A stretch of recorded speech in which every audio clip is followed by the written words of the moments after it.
भगवा गमछा पहन के भगवा टीका लगाकर ये अपने आप को धर्म योद्धा कहते हैं। बहुत सारे मेरे सनातनी भाइयों को देखता हूँ, वो कहते हैं कि ईश्वर की रक्षा हमें करनी है, प्रभु श्री राम की रक्षा हम करेंगे।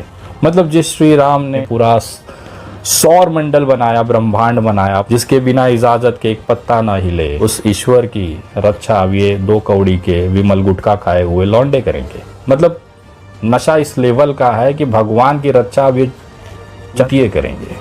अगर आप मेरी वीडियो रेगुलर आप देखते हैं तो मेरे YouTube चैनल को सब्सक्राइब कर सकते हैं। मेरी नज़र में ईश्वर एक है, आप उसे अल्लाह कहें, मैं महादेव कहूँ, एक ही हैं। कोई बदलाव नहीं, कोई शंका नहीं उसमें कि वो 2 हो सकते हैं, वो एक ही हैं। आप उन्हें अल्लाह के नाम पर इबादत करिए, मैं महादेव के नाम पर इबादत करता हूँ, पूजा करता हूँ, है एक ही चीज़। ये मैं क्यों पूछ रहा हूँ आपसे, उसका कारण है। गया था वहाँ पर एक मौलवी साहब मिले, बुजुर्ग मिले।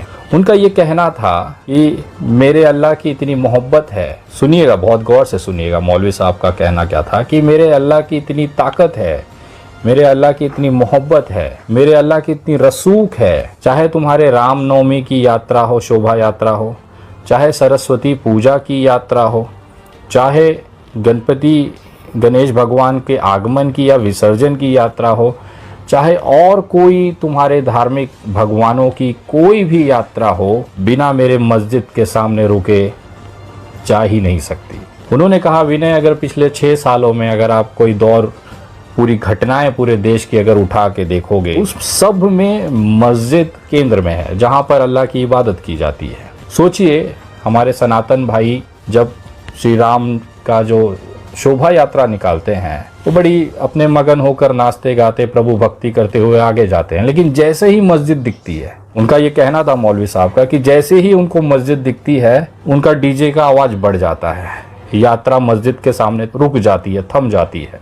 उसके बाद जितने लोग भी उस यात्रा में एकदम हल्के फुल्के भक्ति कर रहे थे, वो उनके अंदर जोश आ जाता है और मस्जिद के सामने जोर जोर से वो भगवान का नाम लेते हैं, इबादत करते हैं, जय श्री राम बोलिए या चाहे जो भी भगवान का नाम के लिए, लेकिन वो कुछ पल के लिए उस मस्जिद के सामने से हट नहीं सकते, वो रुक जाते हैं, थम जाते हैं। ये ताकत है मेरे अल्लाह की, ये मोहब्बत है मेरे अल्लाह की, ये रुतबा है मेरे अल्लाह का, मौलवी साहब का कहना था। जब वो चीज़ें ये बता रहे थे तो मैं बहुत कंफ्यूज था कि यार मेरे सनातनी भाई तो ये करते हैं। मेरे सनातनी भाई जब कोई शोभा यात्रा निकालते हैं तो मस्जिद देखते ही उनके डीजे का आवाज़ बढ़ जाता है, लोगों के अंदर खून उबाल मारने लगता है और उसके सामने जयकारे के नारे लगाए रखते हैं।